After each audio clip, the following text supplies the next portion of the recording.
Welcome to this documentary. Harnessing antimatter could propel a starship to another galaxy within a human lifetime. Space is hard. It was never meant to be easy. It is born from a hunger older than civilization itself, a hunger to reach beyond the horizon, to pierce the dark, to know what waits beyond the next sky. Exploration is not just a scientific goal. It is a human instinct. A quiet rebellion against our limits. But going into space is not a dream, it is a battle. A monumental challenge that we often underestimate from the safety of solid ground. Every meter we climb away from Earth is a negotiation with physics.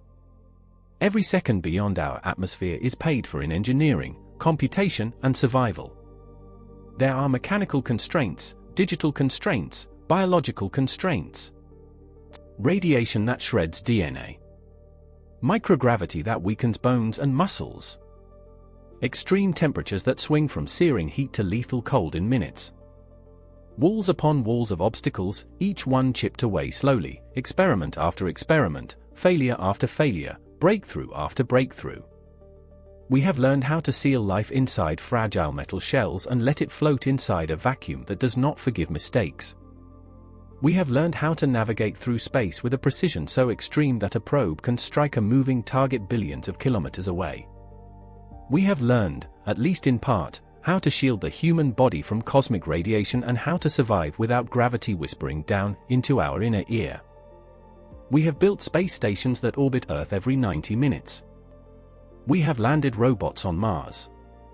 We have touched comets. We have listened to the echo of the Big Bang itself. And yet, there remains one wall higher than all the others. One barrier that refuses to crack. Energy. Because to escape Earth's gravity, to truly break free from the cradle of our world, requires power on a scale that dwarfs nearly everything we have ever mastered. Gravity is not just a force. It is a debt. And the universe always collects.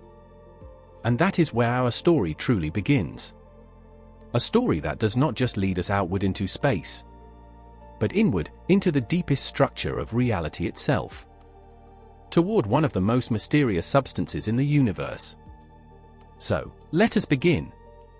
We live in a moment where technology is racing forward at a pace never before seen. Artificial intelligence evolves week by week. New models appear. New tools emerge.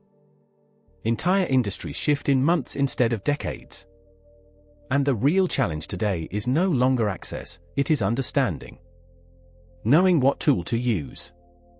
Knowing when to trust it. Knowing that no single system holds the full truth.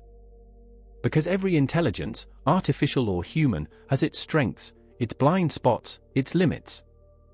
And that idea mirrors the universe itself. Now, back to space. Why is energy such an impossible obstacle? Why can't we simply build stronger engines the way we build faster trains or louder jets? The answer lies in the quiet tyranny of gravity. To leave Earth, you first must reach orbit. Unless you throw it so fast that as it falls, the Earth curves away beneath it. That is orbit. But leaving Earth entirely demands more. It demands escape velocity, 11 kilometers per second. A speed so violent that the planet can no longer reclaim what tries to leave. And suddenly, the problem becomes clear. Speed is not limited by engineering alone. It is limited by energy. To understand that energy, we must descend into the atom. For centuries, humans believed the atom was the final indivisible grain of reality. The word itself means uncuttable.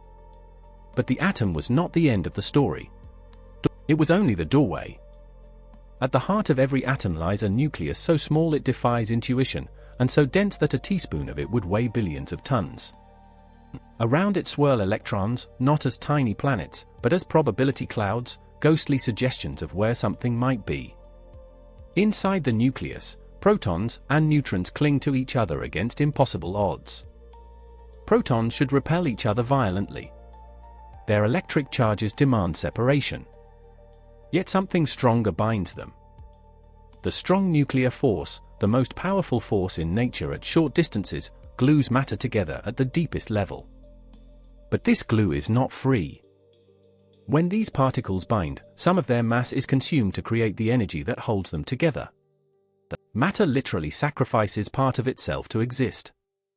And that transformation is written into one of the most famous equations ever discovered: E equals mc squared. Mass is energy.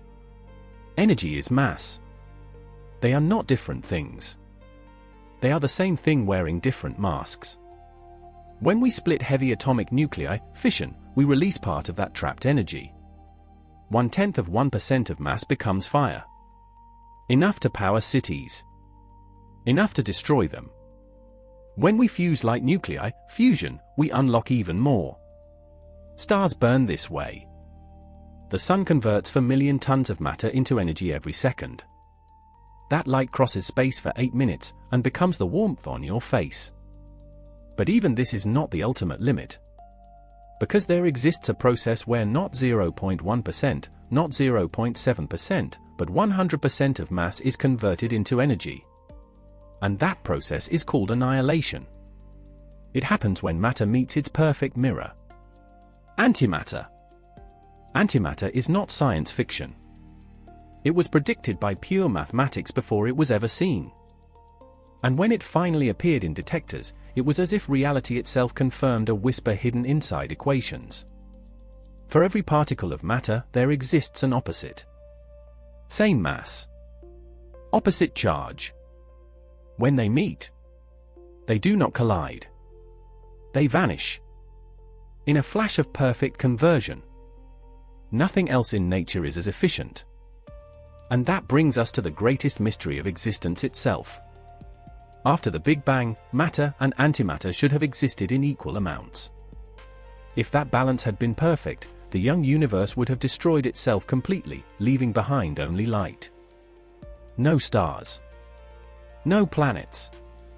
No life. And yet, something tiny went wrong. One extra particle of matter for every billion annihilations. That microscopic imbalance became everything. Every galaxy. Every star. Every human thought. We are the residue of a cosmic asymmetry. Today, we can create antimatter in machines that stretch for kilometers beneath the Earth. But it costs more energy than it will ever return. It cannot be touched. It cannot be stored easily. It must float inside invisible magnetic cages like a captive ghost. 1 gram could level a city.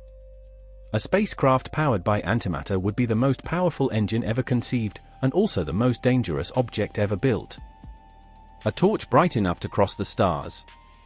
And fragile enough to destroy itself instantly. So should we abandon the dream? Perhaps not. Because even if antimatter never becomes fuel, the pursuit itself reshapes us.